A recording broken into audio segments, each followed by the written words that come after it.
بسم اللہ الرحمن الرحیم۔ السلام علیکم۔ روزانہ واقعات سننے کے لیے اس چینل کو سبسکرائب کریں۔ ایک شخص نماز فجر کے لیے حضرت خواجہ حسن بصری رحمۃ اللہ علیہ کی مسجد میں گیا تو مسجد کا دروازہ اندر سے بند پایا۔ اندر سے خواجہ حسن بصری رحمۃ اللہ علیہ کے دعا مانگنے کی آواز آ رہی تھی اور بہت سے لوگوں کے آمین کہنے کی آوازیں آ رہی تھیں۔ اس شخص نے خیال کیا کہ شاید حضرت خواجہ حسن بصری رحمۃ اللہ علیہ کے احباب مسجد میں آئے ہوئے ہیں۔ وہ کچھ دیر انتظار میں باہر بیٹھا رہا۔ کافی انتظار کے بعد جب صبح ہونے کا وقت قریب پہنچا، اس نے مسجد کے دروازے کو ہاتھ سے دھکیلا تو دروازہ کھل گیا، حالانکہ پہلے بند تھا۔ اندر حضرت خواجہ حسن بصری رحمۃ اللہ علیہ کے علاوہ اور کوئی نہ تھا۔ اس شخص نے نماز پڑھی اور بعد میں حضرت خواجہ صاحب رحمۃ اللہ علیہ سے پوچھا کہ حضور، میں نے تو مسجد کا دروازہ بند پایا تھا اور آپ کی دعا اور ایک باجماعت آمین کی صدا سنی تھی، مگر جب کچھ دیر کے بعد دروازہ کھلا تو اندر آپ کے علاوہ کسی کو بھی نہ دیکھا۔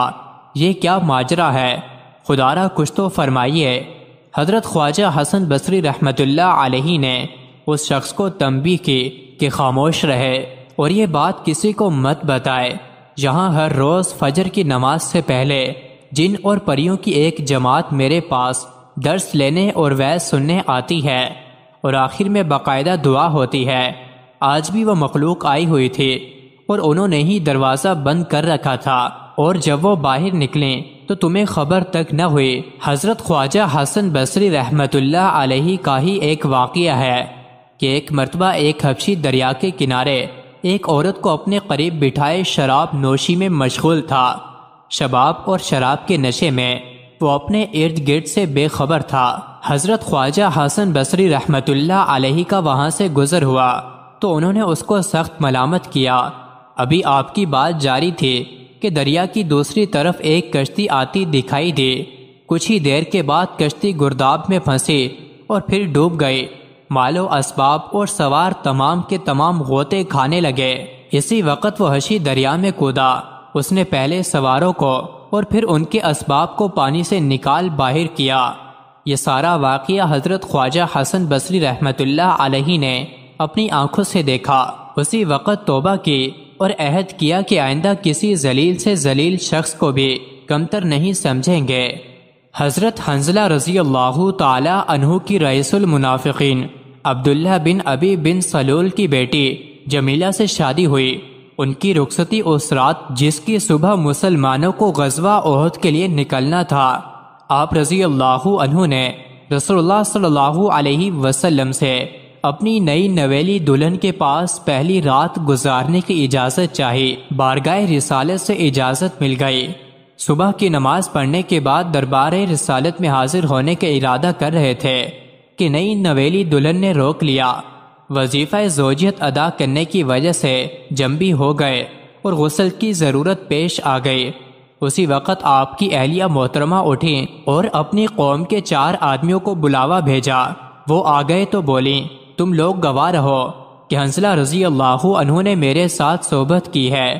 ان سے اس سلسلے میں گواہ بنانے کی وجہ دریافت کی گئی تو کہنے لگی، آج مجھے ایسا محسوس ہوا کہ آسمان پھٹا اور اس میں حنظلہ رضی اللہ عنہ داخل ہو گئے، پھر آسمان پہلے کی طرح برابر ہو گیا۔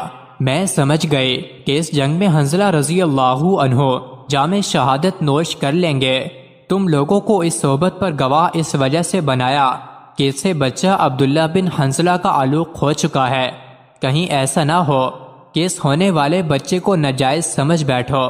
حضرت حنظلہ رضی اللہ عنہ جلدی سے ہتھیار سے لیس ہو کر اسی حالت میں تیزی کے ساتھ میدان جنگ کی طرف بڑھے اور نبی اکرم صلی اللہ علیہ وسلم کو دیکھا کہ جنگ کی صف بندی فرما رہے ہیں۔ جب گھمسان کی جنگ شروع ہوئی تو آپ کا ابو سفیان سے سامنا ہو گیا۔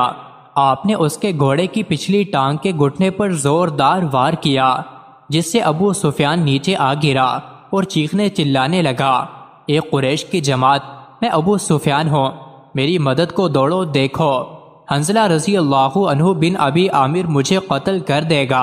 ہر ایک کو اپنی فکر تھی، کسی نے بھی اس کی آواز پر کان نہ دھرا۔ البتہ اسود بن شعوب یا شداد بن اسود اس کی مدد کے لیے دوڑا اور پیچھے سے آپ رضی اللہ عنہ پر نیزے سے وار کیا، جس کی وجہ سے اسی وقت آپ رضی اللہ عنہ شہید ہو گئے۔ حضور صلی اللہ علیہ وآلہ وسلم جب جنگ سے فارغ ہوئے تو پہاڑ کے دامن کی طرف دیکھا اور صحابہ سے فرمایا، دیکھو وہاں کون ہے؟ ملائکہ آسمان سے چاندی کے کوزے بھر بھر کر لا رہے ہیں اور کسی کو نہلا رہے ہیں۔ حضرت ابو اسید عدی رضی اللہ تعالی عنہ کا بیان ہے، ہم نے وہاں جا کر دیکھا تو حضرت حنظلہ رضی اللہ تعالی عنہ پڑے تھے اور ان کے بالوں سے پانی کے قطرے ٹپک رہے تھے۔ میں نے حضور صلی اللہ علیہ وسلم کو اطلاع دی، پھر آپ صلی اللہ علیہ وسلم نے ارشاد فرمایا، ان کے گھر تحقیق کرو کہ یہ خاص معاملہ ان کے ساتھ کیوں ہوا۔ ان کی بیوی محترمہ نے جواب دیا کہ جس وقت جہاد کا اعلان ہوا وہ جنبی اور ناپاکی کی حالت میں تھے اور اسی حالت میں میدان جہاد کے لیے نکل پڑے۔